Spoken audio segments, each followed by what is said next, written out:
Assalamualaikum warahmatullahi wabarakatuh. Bismillahirrahmanirrahim. Tabarakalladzi nazzala al-furqana ala 'abdihi liyakuna lil 'alamin nadhir. Allahumma shalli wa sallim ala sayyidina Muhammad wa ala alihi wa sahbihi wa barik wa sallim asma'in. Amma ba'du. Ingkang kula hormati Kyai Haji Abdul Hanan wa ahli baiti dan kanca-kanca santri peminat ilmu tafsir dan ilmu hadis ingkang kula hormati. Berbicara tentang ilmu tafsir, ada beberapa ulama yang menghindari kata tafsir karena makna tafsir itu memaknai atau menduga apa yang dikehendaki Allah. Tentu itu sulit. Satu, bahwa faktanya kita sudah tidak bisa komunikasi dengan Allah karena tidak ada wahyu lagi. Sehingga dari kehati-hatian ini pernah suatu saat Abu Bakar ditanya, ma makna abban fi qaulihi ta'ala wa faqihatan wa abba. Beliau menjawab, saya tidak lagi pantas hidup di atas bumi, di bawah naungan langit, jika saya mengatakan naqulu fil Quran, jika saya harus berpendapat tentang Quran apa yang tidak saya ketahui. Itu kehati-hatian yang dilakukan Sayyidina Abi Bakrin As-Siddiq. Tapi teori ini berbanding paradok, berbanding ekstrim, ketika bahwa Quran itu diturunkan itu sebagai hudan, sebagai petunjuk. Kedua, sebagai bayanan, sebagai penjelas. Dan ini yang saya yakini. Kalau sebagai penjelas, Quran itu harus jelas sekali dan bisa menjelaskan. Dan Quran mensifati dirinya wal kitabil mubin, demi kitab yang memberi penjelasan.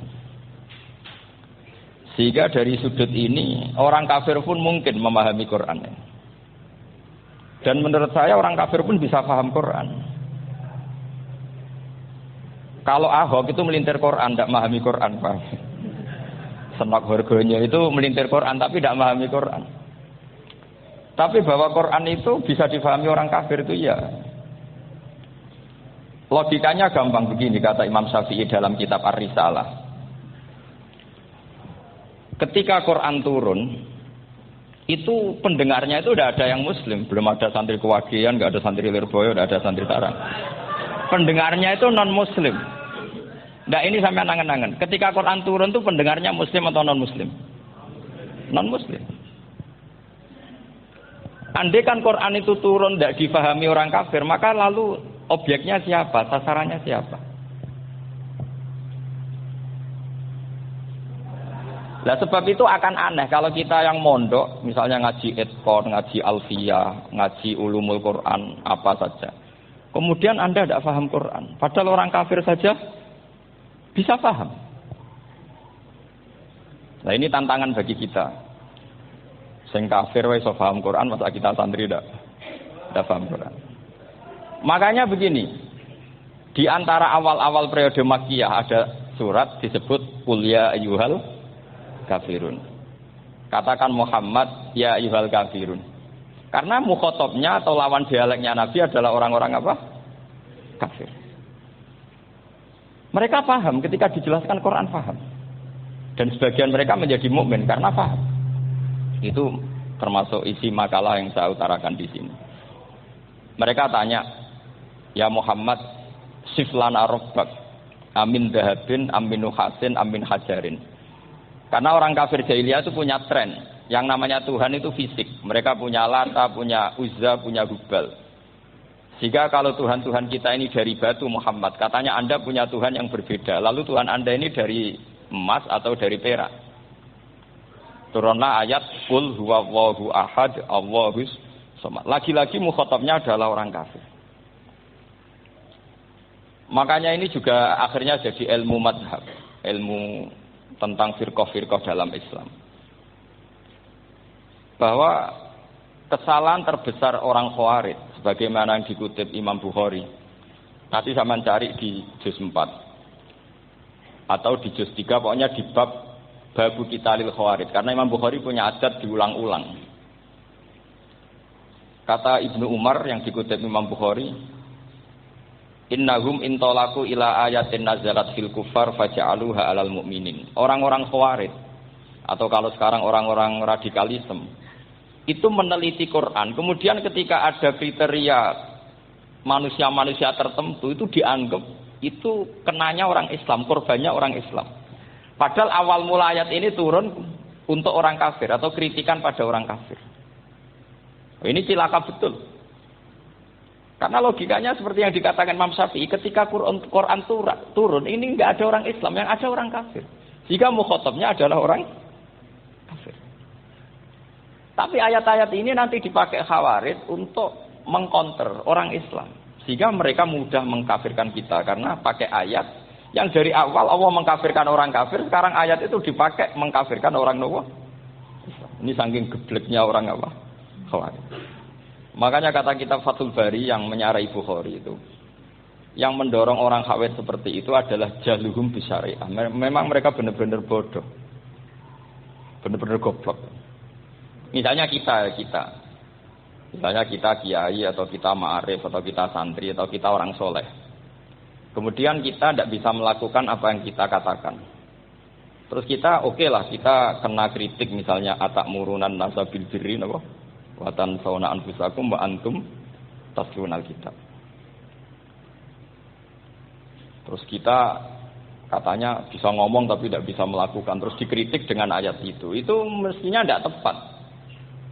Karena itu asbabil nuzulnya adalah orang-orang Yahudi karena tahu bahwa sifat Rasulullah itu ada di Taurat, mereka menyuruh keluarganya itu masuk Islam, tapi mereka sendiri tidak mau Islam. Kemudian turunlah ayat atak murunan nasa bil birri wa tansawna anfusakum wa antum taslunal kitab. Afala ta'qilun. Sekarang perbandingannya begini. Misalnya ada orang Islam, taruh saja Zaid. Zaid itu maling. Ya maling, konsisten dia malingnya sampai tua.